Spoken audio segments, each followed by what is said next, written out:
대전계통의 구성, 기출에 나왔었습니다. 이렇게 10점짜리로. 그럼 방해 환내. 이렇게 특징이 뭐냐? 방사랑 똑같습니다. 근데 이제 아까하고 좀 틀린 거는 그림을 조금 더 그려줬죠? 아까 그림하고 조금 틀립니다. 아까는 그냥 단선도로 그냥 간단하게 그렸다고 하면은 여기는 차단기를 그려줬죠? 왜? 지중이다 보니까. 차단기가 있어야 되겠죠? 가공 같은 건 차단기 없이도 중간중간에 선을 따가지고 할 수 있는데 지중 같은 경우는 왜? 아까 얘기한 빌딩 앞에 이렇게 있는데 거기 개폐기를 통해서 넣었다 뺐다 해줘야 되니까 T형, 파형처럼 해가지고 요게 이제 차단기가 있고 그 앞뒤로 이제 달러기들이 있다. 예? 구간을 끊어줘야 사고를 파급을 이제 방지를 해주니까. 가공 같은 거는 중간에 수목이 접촉을 한다든가 여러 가지 부분이 생길 수가 있는데 지중은 그게 없지 않습니까? 지중은 사고가 나면 영구 지락 사고입니다. 영구 사고니까 재폐를 하지 않습니다. 거의. 예비선 절체 방식. 본선과 예비선을 인출한다. 상시 본선으로 이용한다. 뭐 내용들 읽어보시면 됩니다. 어려운 게 없으니까. 그래서 뭐냐. 이런 식으로 이제 두 개 AL 테스트를 통해서 예비선이 들어왔다가 한다는 얘기죠. 왜냐면 빌딩 같은 경우 지하에 변전실이 있습니다. 지하 5층, 6층에. 그러면 어떻게 합니까? 케이블을 하나 더 깔아놨다가 전봇대까지 연결이 돼 있습니다. 단지 거기서 연결만 하면 된다는 얘기죠. 네? 어떤 경우가 있냐? 전봇대까지도 다 연결이 돼 있고 수용가 안에 들어와서 케이블만 물려놓은 경우도 있습니다. 그런 것들은 이제 그 파워퓨즈는 내려져 있죠. 그렇다 보니까 수용가에서 타고 나면 그거 물려놓고 파워퓨즈만 올리면은 빨리 복전을 시킬 수도 있다. 이런 개념이 되는 거겠죠. 아니면 절한 개폐기 이런 것은 ALTS로 이제 상시 공급이 되고 있는 거죠. 환상 공급 방식 환이니까 이렇게 돼 있다는 얘기죠. 그림 똑같이 그려주시면 됩니다. 장단점이 있으니까 설명해 보시면 되고요. 스폰 네트워크가 이제 조금 차이가 나는데 스폰 네트워크는 신뢰도를 높인 겁니다. 여기 보시면은 변압기 1차 측에 차단기가 없다고요. 그리고 3개를 씁니다. 그리고 2개의 변전소에서 받습니다. 2개의 변전소에서 3회선을 받습니다.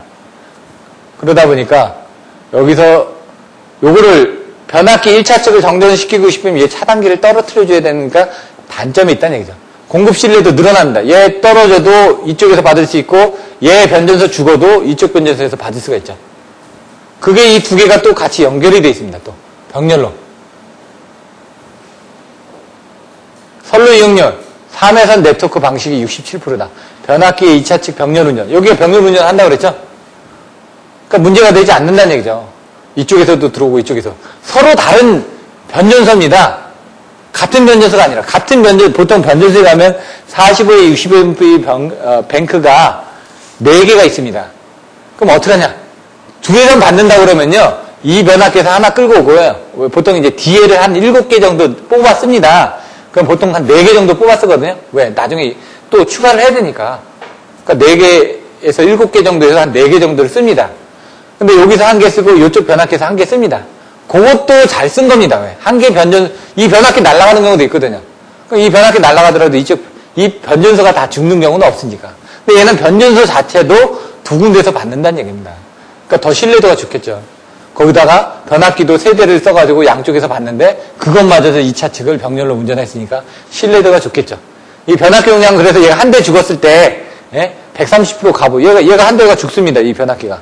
그럼 이 2대가 원래 이 3대만큼 과부하를 견뎌줘야 되니까 130% 과부하에서도 8시간 운전 가능한 변압기를 설계할 것. 이런 내용들이 나와 있습니다. 프로텍터라는 부분이 있고 간섭보호장치가 있습니다. MOF가 있고요. 여기 구간 사이에 이제 그 보호 맹점이 있습니다. 보호 구간의 맹점이. 이 변압기하고 이 프로텍터 퓨즈 사이에서 사고 나면 뭘로 보호하죠? 보호할 게 없죠. 퓨즈 2차 측에서 사고 나면 퓨즈가 끊어지죠. 그래서 여기 구간은 보호 맹점이라고 얘기를 합니다. 여기 차단기가 있으면 떨어뜨려주는데 여긴 달러기밖에 없으니까 부하전류를 개폐기 못하지 않습니까? S는 뭐라고요? 스위치라고요. 사고 전류나 부하 전류를 차단할 수가 없습니다. 그렇기 때문에 여기서 사고 나면 어떻게 된다고요? 이쪽에 떨어져 버립니다. 근데 얘는 단락사고인데 여기는 한시로 동작해버리거든요. 그러니까 늦게 동작하니까 이쪽에 문제가 생길 수가 있겠죠. 그게 보호 구간에 맹점이 생깁니다. 그런 내용들이 이제 나중에 보시면 25점짜리 문제에 나와 있습니다. 여기는 없는데 이제 그 내용들을 여기서 보고 이제 찾아서 보시라는 얘기입니다. 그리고 그 스폰 네트워크의 보호 방식 67, 78, 84 나오죠. 뭐라고요? 역차무. 처음에 뭐라고요? 역전력 차단. 그 다음에는 투입이라고. 차전압 투입, 무전압 투입, 67, 78, 84. 반복해서 하시라고요. 제가 기차 많이 타고 다니니까 역무차였었는데 나중에 보니까 그렇게 오니까 67, 78, 84가 안 외워지더라고요. 역참으로 다시 외웠습니다. 그때 맞춰서 여러분들이 무조건 암기를 하셔야지만 됩니다. 저압배전기통의 구성, 방댕내라고 했죠? 방사상, 저압뱅킹 방식, 저압 네트워크 방식. 저압 네트워크가 바로 이 스폰 네트워크입니다. 방사상식, 부하의 증설에 따라 나무까지. 방사상 하면 나무까지라는 키워드가 나와야 된다는 얘기죠, 무조건. 나무까지. 예? 방사상은 나무까지다. 수지상, 방사상, 나무까지. 이렇게. 저압 뱅킹. 뱅킹은 이제, 보시면 2대 이상의 배전용 변압기를 경우에서 저압측 간선을 병렬 접속하는 방식. 뱅킹은 이제, 이렇게 보시면 되죠. 이렇게 연결이 되어 있습니다. 배전용 변압기가 2차 측이 병렬로 되어 있다는 얘기죠. 여기도 다 병렬로 되어 있죠. 지금 보시면. 선상 뱅킹이냐, 루프상 뱅킹이냐. 이렇게. 이 선을 이렇게 여기 묶으면은 이게 루프상이 되는 겁니다. 결국은. 똑같은 개념이라는 얘기죠. 이쪽이 끊어졌냐, 붙어졌냐, 이걸 얘기하는 거죠. 저압 뱅킹 방식은 딱 보시면은 대용량 변압기의 2차 측에 적용한다. 변압기의 고압쪽은 같은데 결국은 2차 측만 서로 연결해 준 거다. 예? 결국 뭐냐, 2대 이상의 배전용 변압기를 경우에서 저압측 간선을 병렬 접속하는 방식이라는 얘기입니다. 장점은 병렬 접속하다 보니까 얘 용량이 부족한 부분 이 옆에서 당겨서 쓰겠죠. 얘 남으면은. 이런 부분은 어떻게 되느냐, 철도에도 이렇게 되어 있습니다. 여러분 보신 2호선 같은 데 가서 보시면요, 거기도 이렇게 근데 거기서는 어떻게 되냐면 자기용만 씁니다. 자기용만 쓰는데 만약 정전됐을 때는 옆에 역사에서 전기를 땡겨서 쓸 수 있게끔 그렇게 이런 식으로 이제 뱅킹 구조식으로 해가지고 다 연결이 돼 있습니다. 부하가 이 부하 계산할 때 1호계, 2호계, 3호계 해가지고 부하를 다 계산하는데 얘가 정전이 됐을 때 이쪽 옆에서 땡겨서 쓰는 것까지 다 생각해가지고 철도도 설계를 합니다. 그런 부분까지. 옛날에 제가 이것도 이 업무를 한 적이 있어가지고요. 장점, 변압기 공급 전력, 변압기 용량을 저감할 수 있다. 손실이 경감된다. 나머지 내용들 읽어보시고, 공급 신뢰도 향상된다. 뭐 설비 이용률 향상, 공급 신뢰도 향상, 이런 부분들 많이 나온다고 그랬죠? 배전 자동화나 뭐 신뢰도나 이런 쪽에서 기계적으로 튼튼해진다, 뭐 효율이 향상된다, 전압 강화가 줄어든다, 이런 것들. 역류를 해가지고, 뭐, 전압 강화 경감, 예? 배전 손실의 저감, 뭐, 이런 부분 많이 설명드렸죠? 그런 내용들이 이제 이쪽에서 나온다는 얘기입니다. 캐스케이딩 장애라는 게 나옵니다. 캐스케이딩. 캐스케이딩은 뭐냐? 어떤 장소에서 발생한 사고가 즉시에 재고 구분되지 않아서 사고 범위가 확대된, 캐스케이딩. 뭔가 퍼져나간다고 그랬죠? 사고 범위가 확대된다. 그래서 캐스케이딩이라는 것은 변압기 또는 선로의 사고에서 뱅킹 내 건전한 변압기 일부 또는 전부가 연쇄적으로 회로로부터 차단하는 현상. 다 떨어진다 이거죠. 그래서 그걸 방지하기 위해서 뭘 쓴다고 그랬죠? 라인 퓨즈를 쓴다고 그랬죠. 중간에 이쪽 변압기하고 이쪽 변압기하고 사이에 이 라인에 퓨즈를 달아가지고, 왜? 저압 뱅킹 방식은 연결이 돼 있다면서 병렬 운전을 하고 있는데 사고 나면 이 퓨즈가 끊어져서 이쪽에 영향을 미치지 말라고요. 그래서 캐스케이딩 장애에 대한 방지 대책은 라인 퓨즈다. 그래서 RSF에서 뭐 했었죠? 라인 퓨즈가 나왔죠, 마지막에. 인접 변압기의 중간에 퓨즈 또는 차단기를 삽입하고 있다. 고장보호 방식으로 내용이 나와있죠.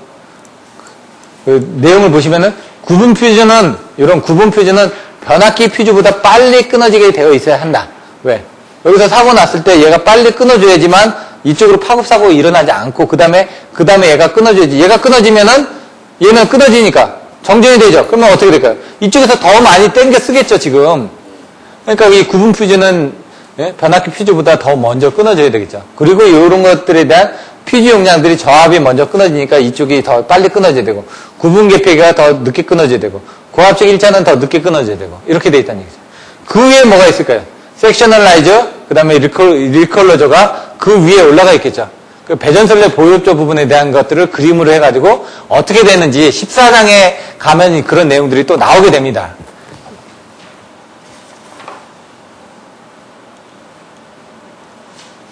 저항 네트워크 방식. 네트워크니까 한번 참조를 해서 보시면 됩니다. 근데 중요한 건 2회선 이상, 2개 이상, 배전용 변압기 2차측을 전기적으로 연결해서 뭐라고요? 망상식으로 한 거. 망이라고 망. 네트워크 망. 아까 했죠. 수환망. 환상식이 루프식이고, 환상식 가면 선상, 루프식 이렇게 나왔죠? 다 똑같은 겁니다. 근데 그거를 이제 헷갈리니까 외우실 때 고압에 대한 가공, 지중, 저압, 이렇게 세 개를 딱 비교해서 외워놓지 않으면 여러분들이 다음 주만 가도 잊어버립니다. 예? 그래서 자꾸 반복을 하시라는 얘기입니다. 요 정도만 하시고요. 장점, 이런 부분이 있는데 한번 읽어보시고요. 뭐 다 설명드렸던 내용이니까요. 요거를 좀 더 간소한 것이 스폰 네트워크 방식이 있다. 이런 부분들이 있습니다. 이 스폰 네트워크 수전의 특징은, 근데 이건 고압이죠? 22,900에. 요건 고압 스폰 네트워크 방식에 설명을 한 겁니다. 자세히 보시면 어떻게 된다고요? 여기 정부 청사라고 생각하시면 변전소에서 세개 피드를 받았죠? 단록이 있죠? 그 다음에 여기 차단기 없죠? 그럼 변압기 있고 프로텍터 피드 있고 차단기 있고 모선이 있다 이거죠. 근데 어디? 이쪽 선로에서도 또 받는다 이거죠. 그래서 수전용 차단기를 생략하고 여기에 차단기를 생략하고 변압기 저압 측의 프로텍터 퓨즈를 보유 장치를 사용한다는 게 네트워크 방식의 특징이다. 이런 내용들을 써주셔야 된다는 얘기입니다. 그러면 거기에 따른 이제 장단점이 있겠죠. 그런 것들은 여기 나와 있지가 않다 보니까 자료들을 여러분들 보시면 될 것 같습니다. 근데 이제 보호 부분에 대해서는 나와 있습니다. 보호 부분에 대해서는. OCR, OCGR은 생략하고요. 67, 78, 84 나오죠? 역차무, 역전력 차단, 차전압 투입, 무전압 투입. 이건 투입입니다. 얘는 차단이고. 왜? 여기서 사고가 나면 어떻게 될까요? 이쪽에서 들어와서 이쪽으로 올라가겠죠? 전력이. 그때는 여기서 사고 났으니까 얘를 끊어주지 않으면 전력이 공급이 되니까 역으로 전력이 올라가게 되면 너 차단기 떨어져라. 이겁니다. 이 역전력 차단은. 쉽게 얘기하면. 세 개가 있으니까 세 개가 또 병렬 운전 또 하는 거 아닙니까? 또. 차전압 투입. 여기 전압이 걸려있고 여기 전압이 떨어져 있다. 정전됐을 때 어떻게 될까요? 무전압도 마찬가지입니다. 무전압 투입도. 여기는 전압이 살아있고 여기 전압이 죽어있다 그러면 너 바로 차단기 투입해라. 왜? 바로 신뢰도를 좋게 하기 위해서 얘는 그냥 정전이 됐다가도 어떤 조건이 되면 바로 차단기 투입해서 복전할 수 있게끔 준비가 돼 있다는 얘기입니다. 그런 부분이. 사전압이 있더라도 위상차가 생기더라도 투입해라. 왜? 여기 부분에 대한 것들을 신뢰도를 향상시키기 위해서. 오동작 방지 대책들이 또 여러 가지 있겠죠. 이런 내용들을 한번 살펴보시면 될 것 같고요. 그 다음에 아까 공장에 대한 수전 방식이 있다고 그랬죠. 뭐 1회선 방식이 있고 2회선 방식이 있고 그 다음에 가공도 있고 지중도 있고 뭐 가공 인입 방식이 있고 지중 인입 방식이 있고 뭐 이런 식으로 풀어서 쓴다라고 얘기를 했습니다.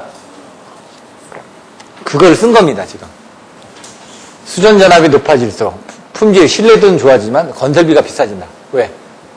절연을 해야 되니까. 차단기도 커집니다. 6600 차단기하고 22900 차단기하고 154 차단기하고 크기 자체가 커지죠. 크기 자체가 커진다면 땅값을 많이 차지한다는 얘기죠. 기기 자체도 비싸진다는 얘기죠. 저런 명동에 가서 154로 받는 것보다 22900으로 받으면 설비비가 줄어들지 않습니까? 그래서 지금 거기 같은 경우는 40MV 저번에 설명드렸죠. 40MV까지 22900으로 받으니까 또 그걸 GIS를 하게 되면 면적도 축소를 할 수가 있으니까 경제적으로 좋다. 뭐 이런 부분에 대한 설명을 했었고요. 건설비가 비싸지기 때문에 이런 것들을 특징들은 뭐가 있다. 가공을 하느냐, 지중을 하느냐, 그 다음에 1회선을 하느냐, 예비선을 하느냐, 2회선을 하느냐. 자, 1회선 수전 방식, 예비선 절체 방식, 평행 2회선 방식. 예비선 절체 방식은 하나는 항상 죽여 있는 겁니다. 2회선 수전 방식은 2회선이 다 들어와 있는 겁니다. 이런 경우는 없습니다. 우리나라에서는 2회선이 다 들어와 있는 부분은. 네, 특이한 경우를 빼고는 다 예비선 절체 방식처럼 상용에 들어와 있고 예비선이 들어와 있다가 사고 나면 절체를 하는 거죠. 물론 평행 2회선 방식도 있습니다. 있기는. 네, 거의 제한적으로 여러분들이 모르는 그런 수용가에 있습니다. 네, 중요한 부하 같은데. 아까 스폰 네트워크도 보면 평행이 이해선 방식이죠. 어떻게 보면. 이해선이 다 들어와 있으니까. 보는 관점에 따라서 틀려지는데 대부분은 이런 식으로 예비선 절체 방식으로 해서 상용을 하나 쓰고 있다가 절체하는 방식으로 사용합니다. 왜 안 주냐면 한전에서는 이 부분에 부하가 걸려있다는 건 얘쪽에서 사고가 나면은 양쪽에서 다 영향을 받는다는 얘기입니다. 밑에 보시면 루프 방식, 스폰 네트워크 방식, 뭐 여러 가지가 있으니까 그거는 앞에서 배우셨던 그런 고압에 대한 가공, 지중, 그 내용 써주셔도 되겠죠? 왜냐면 이 고압 수용가 부분이니까 수전전압에 대한 선정 부분에서 저압이 아니라 고압 쪽에서 선정해서 들어오는 부분으로 설명을 해줘야 될 거 아닙니까? 공장이니까 용량이 어느 정도 된다고 보는 거죠. 그거의 장점, 이해선일 땐 예비선하고 평행 이해선이 있다. 실질적으로 뭐라고? 1회선 수전이라고요. 이건 정전 없이 급전을 계속할 수 있다. 이건 항상 이 선로 쪽에 사고가 나더라도 나머지 쪽에서 연결돼 있으니까 할 수가 있다는 얘기예요. 스폰 네트워크 뭐였죠? 아까 양쪽에서 두 개 선로를 받고 있지 않습니까? 뭐가 정전되더라도 다른 쪽에서 병렬 운전하고 있으니까. 근데 이렇게 병렬 운전할 수 있는 데들은 제한돼 있다. 왜? 한전 쪽에서는 병렬 운전을 한다는 건 뭐가 되죠? 임피던스가 병렬로 되니까 고장 전류가 커지는 겁니다. 고장 전류가 커지니까 차단 설비도 더 커져야 되고 하니까 여러 가지 설비 측면에서 더 비싸지죠. 그래서 수용가에서도 이런 것들 병렬 운전할 수 있는 조건들이 제한되어 있다는 얘기죠. 그 지점에 따라서. 여러분들 모르는 그런 지점들이 일부 사용들을 하고 있습니다. 루프식 스폰 네트워크 방식은 참조를 해서 보시면 되고요. 고압 수용가에 대한 인입 방식. 인입 방식 보시면은 그림 보시면 되는데 가공하고 지중이 있다. 이런 내용들을 한번 보시면 될 것 같습니다. 요거는 그냥 어렵지 않은 내용이니까 생략하겠습니다. 기기들이 뭐가 있냐? 요것도 좀 생략을 할 텐데요. 변성기가 있다. 차단기가 있다. 그 다음에 보호장치가 있다. 이런 정도죠. 변성기를 통해서 센싱을 하죠. 보호계정기 쪽에서 봤었죠. 전력계통에 PT, CT 같은 센서를 달아서 그 다음에 보호계정기에서 이상을 검출해가지고 차단기 쪽에 지령을 내보냈죠. 그 내용입니다. 똑같이. 그리고 변성을 하죠. 센싱을 하죠. 차단을 하죠. 그 다음 검출하죠. 이런 것들 검출하는 것들 뭐죠? 이게 보호장치죠. 그거를 똑같이 써놓은 겁니다. 지금. 그렇게 그림을 그려두고 설명을 해주면 더 편하겠죠. 10장에 봤던 그 보호계정기의 그 프로세서를 갖다가 그림을 그려놓고 여기서도 또 써먹을 수가 있는 겁니다. 여러분들이 알고 있는 내용들을 막 갖다 붙여가지고 막 표현을 더 해주시라는 얘기입니다. 지금. 기계 명칭. 근데 이제 그림을 그려주셔야 되겠죠. 이렇게. 가끔 이제 발전기 뭐 보호 방식에 대해서 그림을 그려라. 아니면 수전 설비에 대해서 이제, 써라. 이렇게 내용이 나왔을 때 그런 것들을 써주시면 어떻게 되냐. 6600 수전 방식을 써라. 22,000 수백을 한다. 그럼 LBS가 들어오고. 예? 그 다음에 피렉이 있죠? 그 다음에 차단기 있죠? 그 다음에 PT나 CT 달려있죠? 그 다음에 MF 달려있죠? 그 다음에 변압기 달려있죠? 뭐 이런 식으로 이제 그림을 그려주시는 걸 이제 순서에 맞게끔 그림을 그려주시라는 얘기입니다. 여러분 공사나 기사 둘 중에 하나는 가지고 계시기 때문에 이런 부분은 다 그릇이 있을 거라고 생각을 합니다. 그거의 내용이 뭐고 이런 것들을 쓰는 부분인데 사실 시험 빈도는 적습니다. 이거 이제 기사 시험에나 나왔던 문제들이고요. 기술사에 나오진 않고 이런 거는 나올 수 있습니다. 바일 변전소의 보호 방식에 대한 단선도를 그리고 각각의 요소에 대해서 설명하라. 이런 건 중요하니까. 콘덴서 결선 방식을 그리고 각각을 설명해라. 콘덴서 결선 방식 저번 주에 설명드렸죠. 6개가 있는데 5MV짜리를 18로 나누면 얼마라고요? 278 kVAR. 거기에 양쪽에 뭐가 붙었죠? 콘덴서 양쪽에? 예? 방전 코일이 붙어 있었죠. 그럼 맨 마지막에 뭐가 붙어 있었죠? 예? 직렬 리액터가 붙어 있었죠. 용량까지도 써주시면 좋습니다. 방전 코일은 100 kVA, 직렬 리액터 같은 건 얼마? 이런 부분들까지 써주시면 더 좋다는 얘기죠. 그림도 그려주시고. 이제 중요한 부분, 이제 배전솔레 전기 방식으로 들어가겠습니다.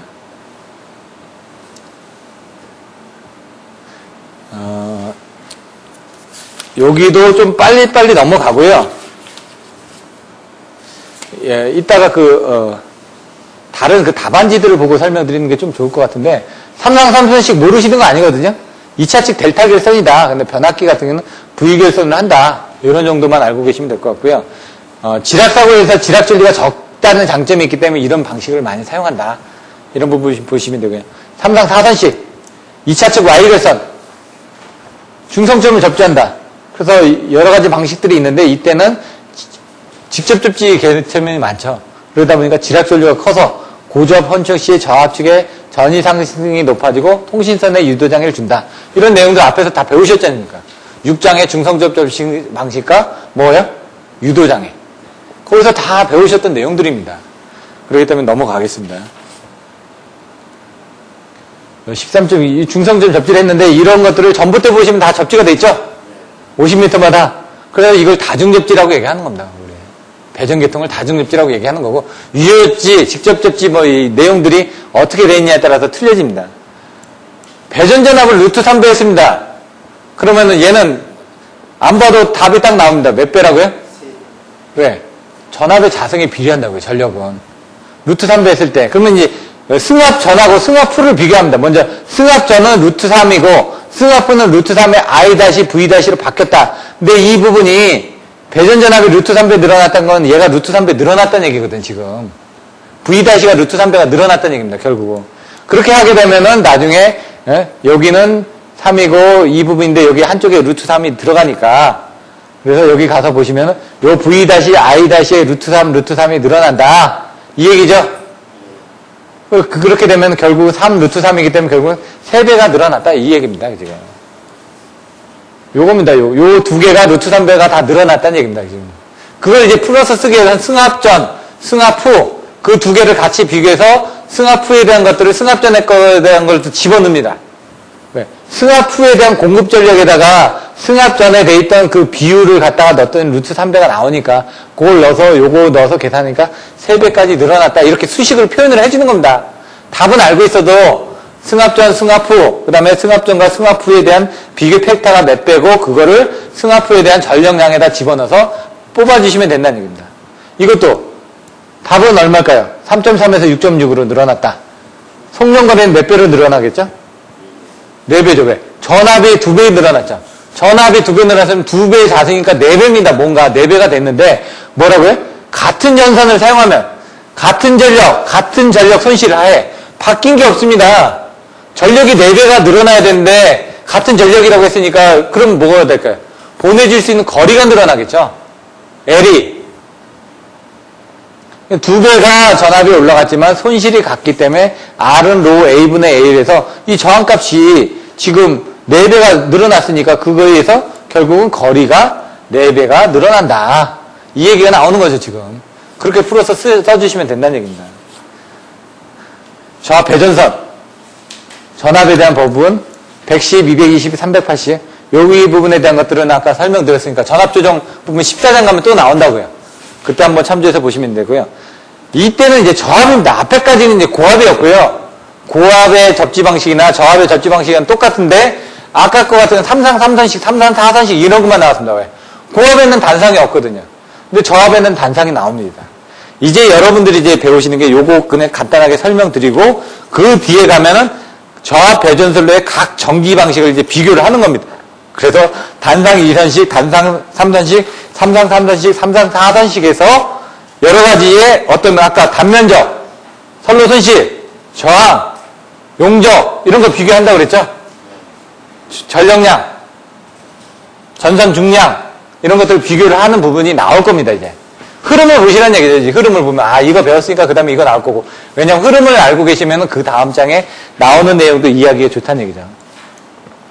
단상 2선식 그냥 읽어보시면 됩니다. 단상 교류 전력을 전선 2가닥으로 했다. 공사비가 저렴하다. 고저 헌척에 의한 위험을 방지하기 위해서 접지하고 있다. 그림 보면은 헌척을 방지하기 위해서 이게 접지를 해놨죠. 그 내용들. 단상 3선식. 물론 이제 여기에 따라서 단상 3선식 같은 계산 문제가 나오기도 합니다. 옛날에 10점짜리로. 기사 때 나왔던 문제들이 나왔던 사례도 있는데 최근에는 이런 사례는 없습니다. 그럼 여기에 얼마 걸었더니 여기 지금 얼마만큼의 전압 변동이 생겼냐 이런 문제가 나올 수도 있다는 얘기죠. 지금.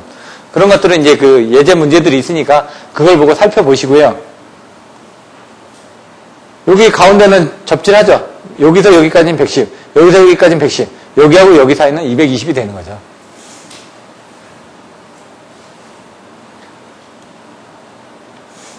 주상변압기 저압 측의 2개 건선을 직렬로 하고 그 접속의 중간점으로부터 중성선을 끌어내서 얘가 중성선이 되는 겁니다. 그래서 단상이 이렇게 걸리는 거고 여기는 단상이 아니죠. 단상이긴 한데 어떻게 되겠을까? 뭔가 떠있는 상이죠. 기준이 없다는 얘기죠. 이건 접지를 잡았으니까 기준이 잡혀있으니까. 얘는 이쪽하고 이쪽이니까 여기 110V 걸려있고 여기 110V 걸려있죠. 여긴 0V가 걸려있죠.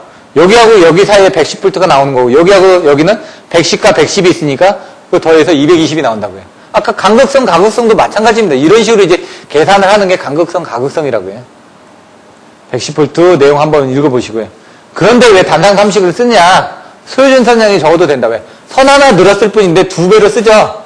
그래서 아까 1, 2, 예? 루트 3, 3 얘기했던 부분이 아까 단상 2선식은 이렇게 해가지고 100% 부만 거는데 얘는 선을 하나 늘었는데 200% 부하를 걸 수가 있습니다. 전력량을 이쪽으로 하나 걸고 이쪽으로 하나 단지 선 하나만 더 깔았을 뿐인데 근데 이제 3상 3선식으로 하면 여기에 이제 3상에 걸리는 겁니다. 이제 3상 4선식은 3상 4선식에 선 하나만 더 깔았을 뿐인데 이런 식으로 하나가 더 늘어나는 것만 이제 비교해서 보시면 됩니다.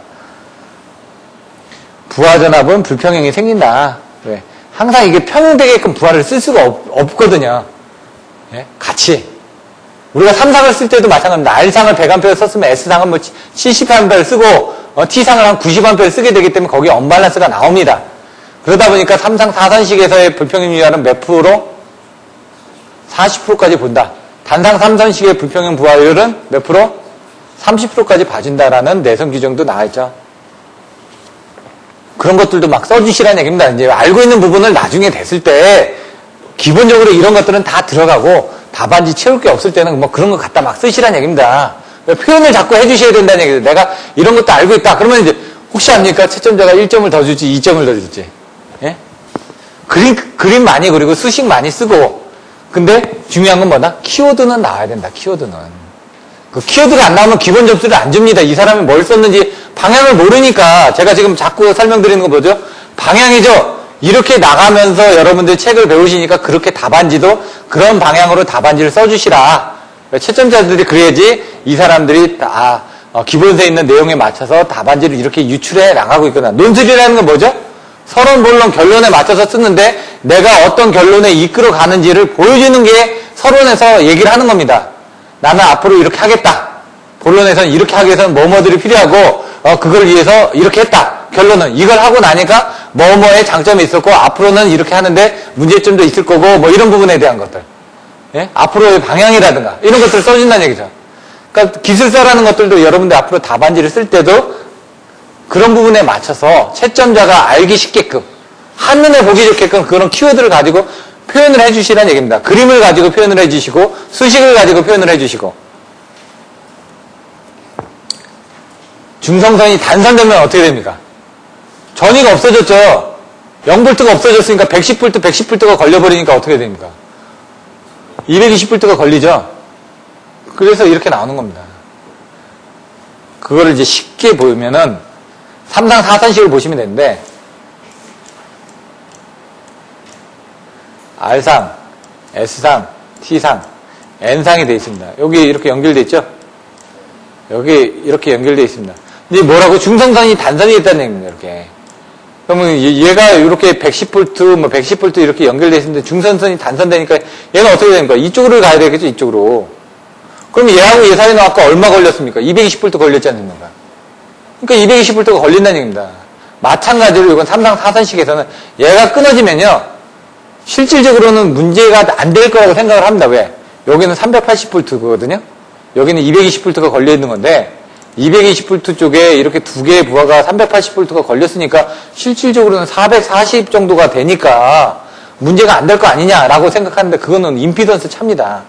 다시 그리면은 R상, S상, T상, N상인데 전등이 나갑니다. 전등이 막 터져 나가는 경우가 왜 그러냐면 이렇게 달려있는데 중성선이 단선이 됐습니다. 그럼 회로 이론적으로 그리면은 여기 하나 있고 여기 하나 이렇게 있습니다. 그럼 얘가 하나 견딜 수 있는 게 220이죠. 예? 얘가 하나 견딜 수 있는 게 220이죠. 근데 이 단선이 되다 보니까 이 양쪽에는 얼마 걸린다고요? 380이 걸리니까 이론적으로 생각하시면 아유 190 걸리니까 문제가 없을 거라고 생각하는데 문제는 단상부하가 가면서 케이블을 끌어가지고는 케이블 길이가 있을 겁니다. 케이블의 임피던스가 차이가 있을 거 아닙니까? 그러다 보면 한쪽에는 250V가 걸려버리고요. 한쪽에는 130V가 걸릴 수도 있습니다. 그러면 220V에서는 플러스 마이너스 몇 프로? 예? 5에서 6%니까 몇 볼트? 13볼트인데 230볼트가 넘어가니까 터져버리는 거죠, 그냥. 그래서 이런 경우 같은 경우는 주의하셔야 될 게 보면, 정등 같은 거 보시면 안에 들어가서 보시면 중성선을 다 따가지고 썼습니다, 옆에서. 원래는 중성선 하나를 딱 가져와야 되는데, 옆에도 막 콤몬을 하다 보니까 임피던스 차가 막 틀려져가지고요. 못 찾습니다, 이거 사실. 처음에 설계를 제대로 안 해주면요. 나중에 올라가면 찌릿찌릿합니다, 왜? 중성선에는 전류가 안 흘러야 된다. 근데 단상이기 때문에 전류가 흐르거든요. 접지선에서 막 끌어가지고 온 것도 있습니다. 접지선 만드는데 전류가 흐르는 겁니다, 그 안에. 그래서 이제 그런 것들을 위에 작업하실 땐 조심하셔야지만 됩니다. 삼상 3선식 변압기 용량이 클 때는 단상 변압기 3대를 사용한다. 이게 뭐죠? 여러분들 단건 변압기가 어떻게 됐죠? 345kV 2000MV를 만들기 위해서 500MV를 만들기 위해서 765가 2000MV라고 그랬고요. 345가 500MV라고 그랬죠? 그걸 만들기 위해서 어떻게 됐죠? 단건 변압기 3개를 이용했죠. 이것도 이제 그런 식으로 썼다라는 얘기입니다. 단건 변압기 3개를 연결해서 삼상으로 사용한다. 그러다가 하나가 터졌다. 그러면 어떻게 된다? 이게 V결선으로 해가지고 그 2대 가지고 공급을 할 수 있다. 그 공급을 하기 위해서 2대 가지고 공급하는 부분에 대한 것들. 그래서 전력은 2분의 루트 3. 아니죠. 전력은 3대 중에서 루트 3을 보내줬으니까 이용률은 2분의 루트 3 해가지고 86.6%지만 보내줄 수 있는 송전 전력은 57.7%다. 3분의 루트 3이다. 예? 요거 좀 헷갈리는데 그런 식으로 외워주셔야지만 됩니다. 비교적 용량이 클 때 단상 변압기 3대를 델타 결선을 사용하다가 경우에 따라서 2대만 가지고 부하 결선을 쓴다. 이런 내용들이 나와 있고요. 3상 4선식 내용이 나와 있는데 루트 3배가 된다. 그래서 여기 보시면 여기 루트 3배가 되는 부분. 단상 부하들은 아까처럼 이렇게 연결해서 쓴 겁니다. 중요한 건 아닌데 여러분들 개념을 잡으셔야 되니까. 220V Y단자를 접속하면 318V로 되어서 동시에 배전할 수 있다. 이거 뭐냐. Y전압을 쓰는 게 2가지 전압을 쓰기 위해서 사용하는 거죠. 중성선을 접지하는 가장 큰 목적도 인체보호, 기기보호, 뭐 감전보호 이렇게 돼 있지만 2가지 전압을 쓰기 위한 부분이 가장 크다라고 제가 말씀을 드렸습니다. 그러면 이제 델타 결선을 사용하다가 역V 결선이 되면 어떻게 이렇게 전압을 또 쓸 수가 있느냐. 이렇게. 여기다 중성선을 타가지고 이렇게 또 쓰게 되면 중간에다 탭을 쓰면은 110V를 쓸 수가 있다는 얘기입니다. 이런 것들은 지금 미국에서 이런 식으로 좀 사용을 합니다. 미국 쪽에서. 미국 같은 경우는 이제 전압들이 좀 틀려지거든요. 우리나라의 배전 전압이. 그래서 110V에 대해서는 단상 3선식 여기 이렇게 쓰고 삼상부에서는 요 2개를 써가지고 V결선에서 쓰고 있다. 이런 것들이 미국에서 사용하는 그런 방식들입니다. 우리나라에서는 사용하지는 않고요. 미군 부대 가면은 사용하겠죠. 예? 저 안에. 미군 부대 가면은 한 60, 70년대에 설치한 나무 전봇대를 아직도 쓰고 있습니다. 근데 이제 나무 전봇대가 나무가 이제 튼튼한 나무에다가 그 절연유를 계속 절연을 해놔가지고 얘가 콘크리트 주만큼의 어떤 그런 특성을 가지고 있습니다. 그만큼 절연 특성이 좋습니다. 단지 이제 기계적으로 약할 뿐이지. 예? 그래서 이제 걔네들 문제가 된 게 환경적이라고 얘기를 하죠. 나무. 근데 이제 뭐 딱따구리나 그쪽에서는 못 줬죠. 왜냐면 뭐 다 죽은 나무니까 나무 자체가 튼튼하다 보니까 제가 뭐 인천 같은 데도 갔더니 그 옛날에 그 SK 인천정유 같은 데도 안에 들어가면 그런 설비들이 남아있더라고요. 아직까지도. 군부대 같은 데도 가면 아직까지도 남아있는 데들이 있습니다. 요게 보시면은 이제 단상 3선식하고 같이 공용해서 썼을 때 그런 부분입니다. 그래서 이런 그림들은 한번 보시면 될 것 같고요. 이제 이 장에서 가장 중요한 부분이 바로 이 부분입니다. 각 전기 방식의 비교. 요거는 잠깐 쉬었다가 진행을 하도록 하겠습니다. 왜냐면 여기 내용을 좀 연관돼서 설명을 드려야 되니까요. 잠깐 쉬도록 하겠습니다.